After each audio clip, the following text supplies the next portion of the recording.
गणित में हमारा टॉपिक है भाग की अवधारणा। क्या टॉपिक है? भाग की अवधारणा। तो भाग करने से पहले आप लोग बताया भी जा चुका है, आज फिर हम रिविजन कर दे रहे हैं। जिस संख्या से हम भाग करते हैं उसको क्या कहते हैं?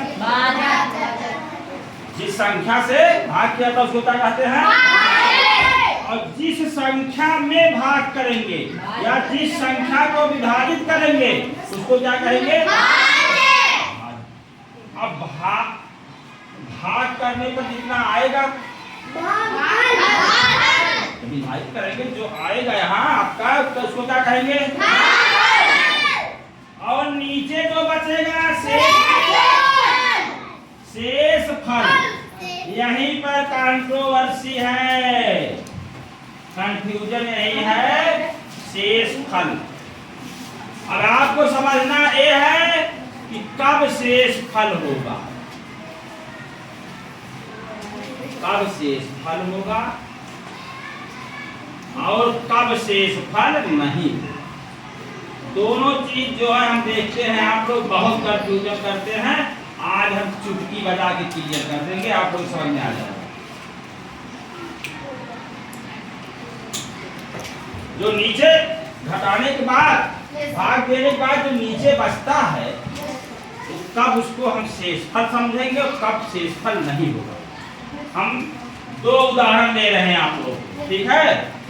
एक देखो हमने लिखा है 41 में हम भाग कर रहे हैं 4, और एक जो है 39 में हम भाग करेंगे।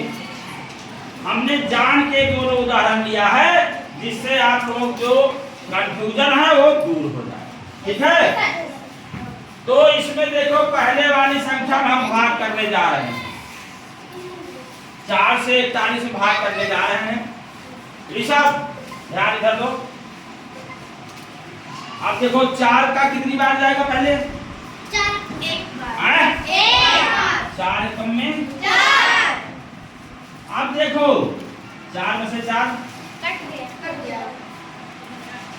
अब जो ये भाज्य संख्या है, भाज्य संख्या में अब जो 1 है इसको हम डायरेक्ट क्या करेंगे?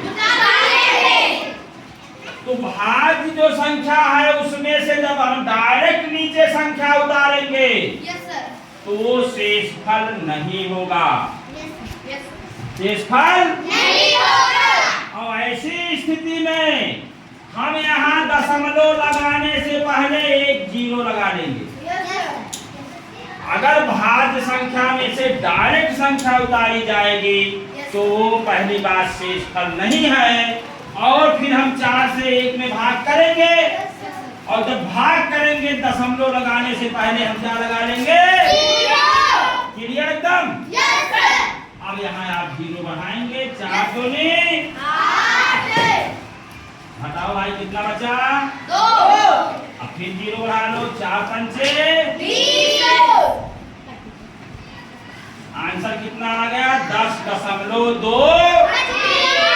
और आप लोग गलती कहाँ करते हैं इसको भी हम बता दे रहे हैं। यहाँ देखो 41 में जब 4 से भाग करते हैं, 4 एकम 4, 1 उतारते हैं आप डायरेक्ट दशमलव लगा देते हैं।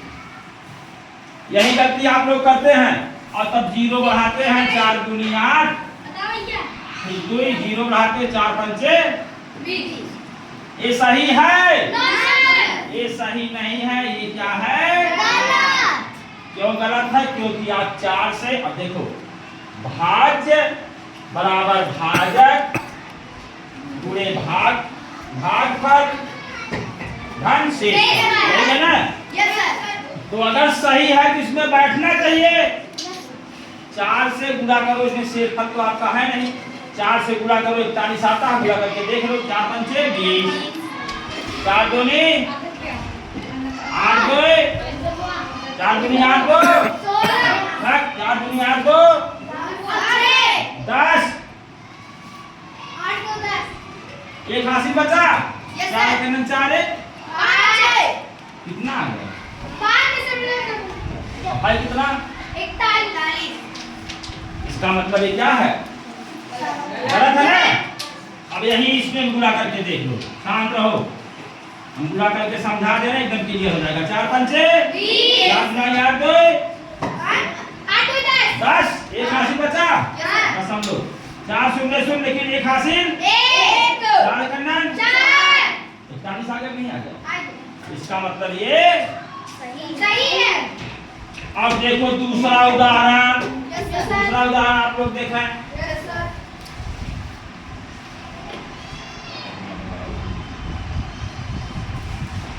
6 से भाग करना है। चलो भाई बताओ, आरोही तुम बताओ कितनी बार जाएगा।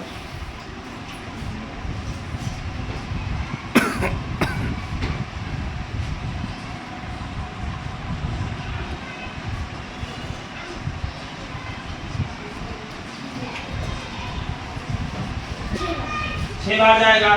6 के अब देखो ध्यान से देखना, अब यहाँ आप घटाएंगे, घटाएंगे ना, 6 में से 3, 9 में से 6 गए। अब घटाने पर जो 3 बचा है ये शेषफल होगा। क्या होगा? कब शेषफल होगा, कब शेषफल नहीं होगा? अगर भाज्य संख्या में से कोई संख्या डायरेक्ट हम उतारेंगे तो शेषफल नहीं होगा, लेकिन अगर भाज्य संख्या में से जो संख्या अगर घटाने पे आएगी, नीचे घटाने पे आ रहा है 9 में से 6 गई 3 ना, ये क्या होगा? तब हम डायरेक्ट दशमलव लगाएंगे, दशमलव पहले 0 नहीं लगाएंगे, डायरेक्ट दशमलव लगाओ। अब यहाँ 0 बढ़ाओ, 6 पंचे कितना आंसर आ गया?